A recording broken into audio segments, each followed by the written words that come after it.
Now we are going to learn about how to determine the specific charge of the electrons, that is cathode rays, by the method which was adopted by J.J. Thomson. J.J. Thomson, he determined the value of the specific charge of the electron. What is specific charge? First we have to define what is specific charge. Here specifically we have taken the electron, the charge of the electron, that is to be divided by the mass of the electron. The charge of the electron value, that is to be divided by mass of the electron value. But here we don't know the value of charge of the electron and mass of the electron, but directly he has found the value of specific charge of the cathode rays or electron by adopting this method. So for that he has used this experimental setup. Here first we will see the experimental setup in which how the apparatus is being designed. Look at the apparatus. So here first we will see this part. This part is called electron gun. So in this part one small filament is there. That filament that is connected with the low tension battery. If low tension battery, if it is connected with the filament, therefrom due to thermionic emission electrons will be ejected out. Later this cathode that gets heated, due to heating again electrons are generated. So this portion will act as a cathode. Okay, this portion will act as the cathode, therefrom electrons are ejected out. So this is the source of the electrons. Therefrom the cathode rays, they start to travel from one end to another end. So here on the other end, here one anode is there. Here the anode that attracts the electrons towards the anode. The anode that is connected with the positive potential, positive plate of the positive end of the high voltage supply. This anode that is connected with the positive end of the high voltage supply. This negative end, that is cathode plate, that is connected with the negative end of the high voltage power supply. Here around 50,000 voltage must be given. So because of the high voltage, the electrons are accelerated. The accelerated electron, they are traveling towards the anode. Here one small narrow hole is there in the anode. Through the narrow hole, the electrons, that is cathode rays, they are traveling in a straight line. Okay, so this particular portion, the entire portion is called electron gun. Therefrom the electron is ejected out. Here he has modified the apparatus in a very sophisticated condition. Okay, so here two more important part is there. Here two deflecting plates are there. These two are called deflecting plates. Both the two plates, they have to be connected with the positive end and negative end of the power supply. So here in between this positive and negative end, there will be an electric field. The electric lines, suppose they travel from positive end to negative end. So across the two, there will be an electric field. Okay, to create the electric field, the two ends must be connected with the DC power supply. Perpendicular to the electric field, one more field is also there, that is magnetic field. Here north pole is there, here south pole is there. In between north and south pole, a powerful magnetic field is there. So electric field is acting from the upward to downward direction, and that magnetic field, that is pointing from north pole to south pole. So the magnetic field and electric field both are perpendicular to one another. So here this is a very important place where so many analysis that should be made with the help of the both the deflecting plates as well as with the help of the magnetic field. So here in the absence of electric field and magnetic field, the fast moving electron, the cathode rays, they are making the journey towards this screen. Here at the end of the evacuated glass bulb, here there is a screen like arrangement is there. On the surface of the screen, zinc sulfide is coated. That zinc sulfide is the fluorescent salt. Okay, that fluorescent salt is coated here. We are not able to see the passage of the cathode rays or electrons. As soon as the cathode rays electron strikes on the fluorescent screen, that is zinc sulfide coated fluorescent screen, there you can see the glow. That glow is called scintillations. So we are able to trace out the passage of the or the striking of the cathode rays by observing the scintillations. So this kind of arrangement is required for measuring the specific charge of the cathode rays or electron. Okay, so here this is the first part of the experimental setup. The same device, another part is there. Both are incorporated, is it clear, as a single experimental arrangement. With the help of this entire device, he has measured the value of which one? The specific charge of the cathode rays. So first I have explained about the experimental part, that is apparatus. Later we are going to learn about the derivation part. Okay.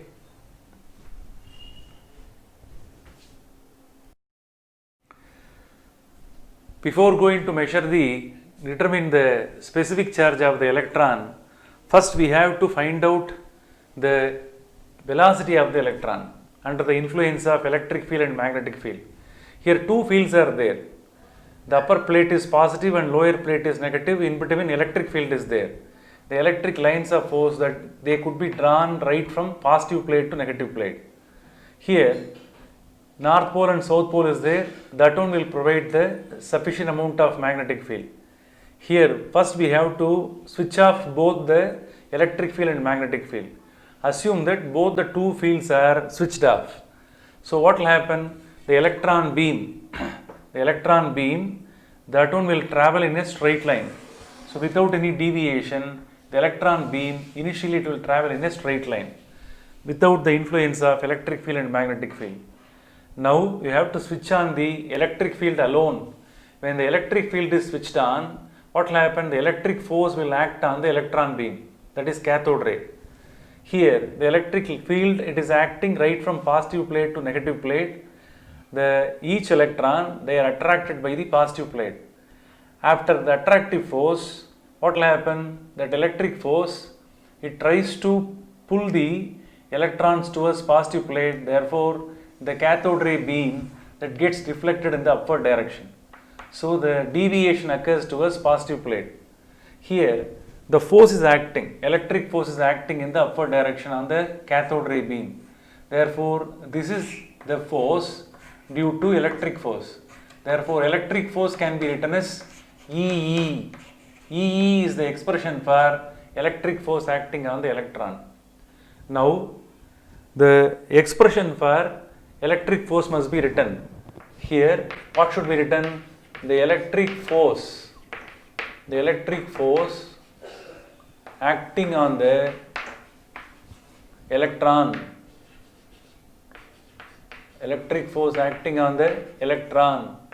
that can be written as EF is equal to EF or FE can be written. F means force. For electric field, basically we can write FE. Are you clear? So F is equal to EE is the expression. Electric field strength and charge of the electron. If both are multiplied, you will get the electric force acting on the electron. Now you have to switch on the magnetic field. As soon as the magnetic field is switched on, the magnetic lines of force, they start to move from where to where? North pole to South pole. So here both electric field and magnetic field both are perpendicular to each other. Now on the same electrons, magnetic Lorentz force will act. Therefore all the electrons will be pulled towards downward direction due to magnetic force. Are you clear? So here it should be written as FE. Okay, force due to electric field can be written. So here magnetic force is going to act. Therefore we can write it as FB, force due to magnetic field. That one will act on the electron beam. Are you clear? The force due to magnetic field can be calculated by the formula BeV. Are you clear? Magnetic Lorentz force can be written as BeV. So one force is acting in the upward direction, the another force is acting towards downward direction. This is due to the electric force. This is due to the magnetic field, magnetic force.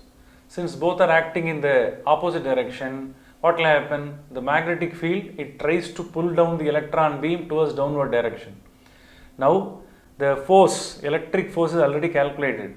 Now we have to write the expression for magnetic force. The magnetic force acting on the electron can be written as FB it can be named as FB, B for magnetic field, BV. So in that format we can write. So FE is known, FB is known. Now what we have to do? We have to adjust the magnetic field, and later by adjusting the strength of the magnetic field, both the two forces, both of them must be balanced. The electric force acting on the electron and magnetic force acting on the electron, both of them must be made equal, both of them must be balanced. Are you clear? Now when both are balanced with one another, the electron beam, instead of deviation, the electron beam cathode ray, it will try to travel in the straight line. Though the two forces are acting, both of them will be equal, both are balanced. By the time the electric force acting on the electron and magnetic force acting on the electron, both of them will be equal. So after balancing, how to write this? Now we can write like this. Fe, force acting on the electron due to electric field, is equal to force acting on the electron due to magnetic field. So substitute here, EE is equal to VV is the expression. Are you clear? Both E can be cancelled. After that you can get V is equal to E by E, B is the expression. So this is the velocity of the outcoming electron. So after surpassing through the electric field and magnetic field, the electrons, they will have the common velocity. So VE is equal to, electron's velocity will be equal to E by V. By knowing the strength of the electric field and by knowing the strength of the magnetic field, by calculating the ratio, we are able to calculate the velocity of the outcoming electron. So this step, the expression for velocity, that could be used in the next successive steps. So this is the velocity of the outcoming electron when it is traveling through the electric field and magnetic field. Here electric field and magnetic field both are perpendicular to each other. So while it comes out from the system, this is the common velocity of all the electrons. Very important expression. By using this expression, few problems will be asked. Okay. Now we are going to derive the expression of the specific charge with the help of this anode and cathode alone. Here, from the filament, the electrons are ejected out. The filament is connected with the low tension battery. Here, after the emission of the electron from the filament, they are striking on the cathode. Again, from the cathode, the electrons are ejected out. When the electrons are ejected out, some amount of energy is required to remove the electron here. So the electron, they possess some amount of energy. So before coming out from the cathode metal, they possess some potential energy. Here we have to supply the equal amount of energy to remove the electron from the cathode. So with the help of the potential difference applied between anode and cathode, we have to remove the electron from the metal surface. While removing the electron, each electron, they possess some potential energy. So the potential energy possessed by the electron can be written as, look at here, the potential energy possessed by the electron when it comes out from the metal, its value is E into V. The charge of the electron, that must be multiplied with the high voltage which is given across the cathode and anode. If you multiply electronic charge and potential difference, we are able to calculate the potential energy possessed by the electron. Here this much amount of work done must be done to remove the electron from the metal surface. So that is the energy called potential energy possessed by the electron. After that, what happens? Here this anode, it is connected with positive potential. So due to the positive potential given to the anode, all electrons are attracted towards the anode. So it starts moving. So here the energy what is possessed by the electron in the form of potential energy, later it is converted into kinetic energy. Are you clear? So when it moves, each electron, they are having kinetic energy. So initially they will have in the form of potential energy. While traveling from cathode to anode, the potential energy will be converted into kinetic energy. So the kinetic energy of the electron when it travels, that could be calculated by the formula half mv square. So the kinetic energy of the electron when it travels towards the anode, that can be written as kinetic energy of the accelerated electron, that is moving electron, can be written as half mv square. Understand, this is capital V, potential difference applied across the cathode and anode. This is the velocity. Know the difference between these two. Now we know about law of conservation of energy. Here previously the electron it possesses in the form of potential energy. The same energy is converted into kinetic energy. Therefore, according to the law of conservation of energy, what happens? The potential energy possessed by the electron is converted into kinetic energy of the electron. Therefore, PE will be equal to potential energy of the electron will be equal to kinetic energy of the electron. Substitute the expressions, both the two expressions. EV is the E capital V is the expression for potential energy of the electron, which is equal to the kinetic energy of the electron. Don't strike out these two V's. Already I have told this is the potential difference applied across the cathode and anode. This is the velocity. So what is required? Specific charge of the electron is required. To calculate the specific charge of the electron, this m to be brought down. E by m, that is nothing but specific charge. After bringing down, this V will go down. Are you clear? So the final expression will be easily that can be cross multiplied. Okay. So E by m is equal to, already 2 is there. This V alone it goes down. Therefore 2V into V square. In that format we can write. In the previous discussion, just as clear, few minutes back I told that the velocity of the common velocity of the electron when it comes out from the electric field and magnetic field can be written as V is equal to E by V. So here this expression for velocity can be substituted here. So therefore E by m specific charge is equal to V square divided by 2V is there, no? In that expression substitute this V.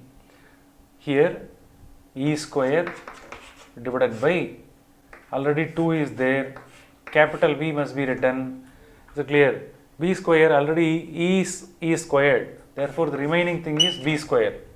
So with the help of this expression we are able to measure the specific charge of the electron or cathode ray, that can be calculated by using this expression. Are you clear? So the expression is E by m, specific charge of the electron is equal to E square divided by 2V square. By knowing the value of electric field strength, are you clear? By knowing the value of electric field strength, by knowing the value of what is that? Magnetic field strength, and also with the help of the potential difference applied across this, we can calculate directly with the help of the velocity. If it is known, we can calculate the specific charge of the electron. Okay.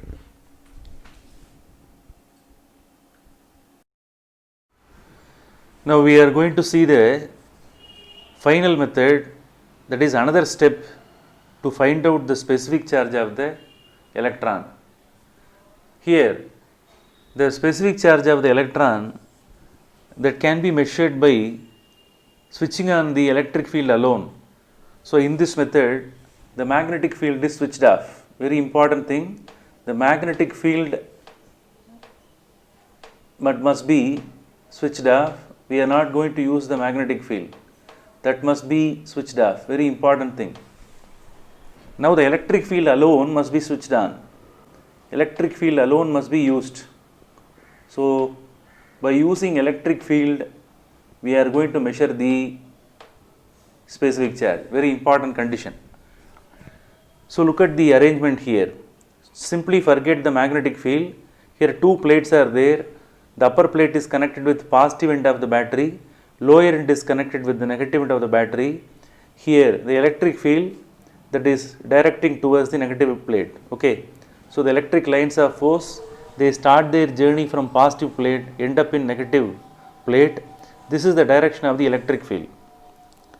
the length of the plate must be taken as, the length of the deflecting plate must be taken as small l. Here, the passage of the electron they are moving in this direction with certain velocity. When electron moves in this direction, when it enters through the deflecting plate, initially the initial velocity must be taken as 0.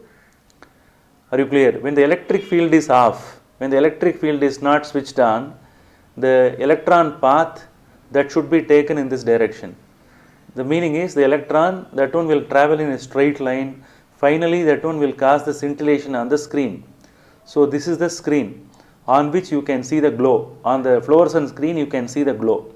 So this is the original position of the electron beam when it strikes on the screen. Okay. Now switch on the electric field. As soon as the electric field is switched on, the upper positive plate, that one will attract the electron beam, that is cathode rays. So due to attractive force, what will happen? Due to the electric force, the electron beam that is deviated towards upward direction. So it is moving in this direction, it gets deflected. Now this is the new position. On the screen, we have to measure this deflection. This is the original position of the electron beam on the screen. This is the new position of the electron beam after deflection. The in-between distance can be measured on the screen. The distance can be taken as y. Here, very close to the plate, that is at the end of the plate, here also one small deflection is created. The deflection can be measured as y dash. Know all the factors, only then the derivation will be easy. Our aim is to find out the specific charge of the electron. So let's start the derivation one by one. We know the electric force acting on the electron. Due to electric force alone, the electron gets deflected. So the electric force acting on the electron, that can be measured by F is equal to E into E. Electron charge must be multiplied with the electric field strength. F is equal to E into E. And we know one more formula from Newton's second law. That is, from Newton's second law, we are able to write one more formula, that is nothing but F is equal to m into A. F is equal to m into A is another formula from Newton's second law. So we can write it as F is equal to m into A. Now both the two equations can be equated. Here both are forces, no. Therefore EE is equal to m into A. So that is the next step. Therefrom we are able to calculate the acceleration of the electron. A is equal to EE by m. That is the next expression. So now we have found out the expression for acceleration. Okay. Now here the initial velocity of the electron is 0 here. When it enters, is it clear? At the entrance of the electric field, here the electric field is 0, no? Therefore u is equal to 0. Initial velocity of the electron is 0. Now to travel from here to there, it will take some time. Are you clear? The electron, it will take some time. Here this is a distance traveled by the electron beam. So what is the formula to calculate the velocity? Velocity is equal to distance traveled divided by time taken. Therefrom we are able to get the expression for t also. Therefore t is equal to, cross multiply this, you will get the L by V. Okay. So t is equal to L by V is the formula. Note down the formulas, the acceleration formula, time taken formula, all the formulas are required for further derivation. Here we can use one of the important expression from equations of motion. Look at that, S is equal to ut plus half at square is the important expression. Are you clear? S is equal to ut plus half at square is one of the important equation of motion. Here what is S? Displacement. Here one vertical displacement is there. Instead of S, we can write it as y dash, which is equal to, u value is 0, initial velocity. Therefore instead of u, substitute 0 into t, half, here acceleration is E by m. E divided by m can be substituted. Instead of t, we can write it as L square divided by V square.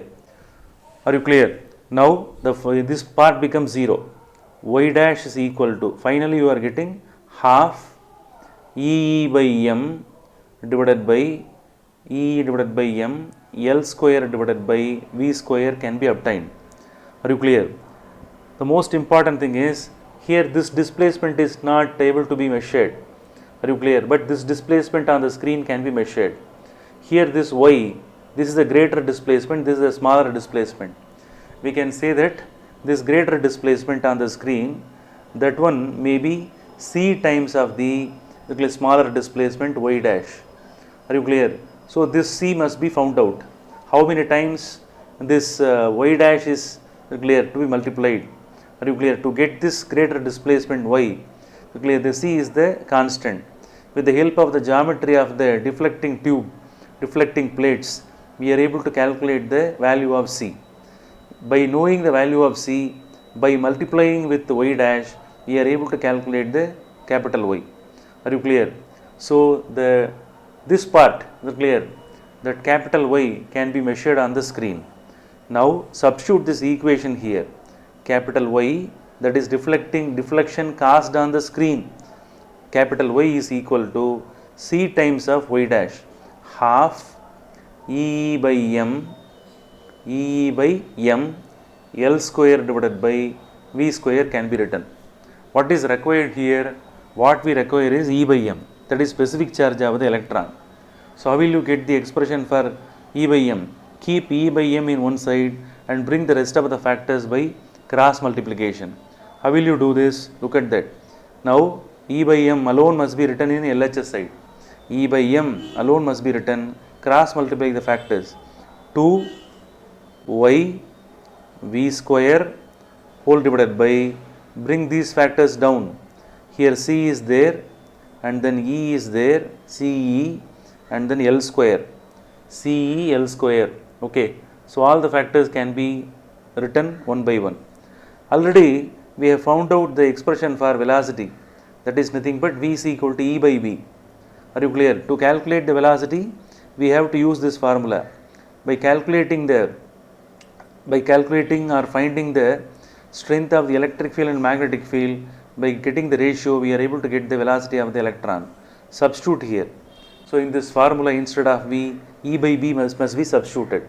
Therefore E by m is equal to 2y, instead of v I am substituting e square divided by b square. Are you clear? C is there, e is there, already L is there, L square, and this b square, it has to come down. Now cancel one e. So clear? Finally the expression for E by m will be 2y e divided by c L square b square. So this is the expression.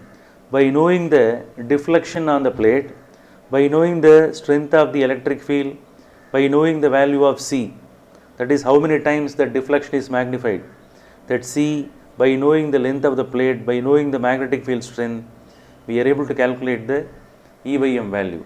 What is E by m? Specific charge of the electron. Its value, clear, if all values are substituted, the value, that one will be around 1.7 into 10 to the power of 11 coulomb per kg. So this is the constant for all electrons.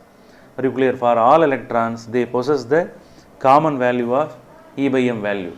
Very important derivation, very important thing here it is, electric field alone is used, no magnetic field. Magnetic field is not used. With the help of the magnetic field, with the help of the influence of the electric field alone, which one is calculated? The E by m is calculated. Okay.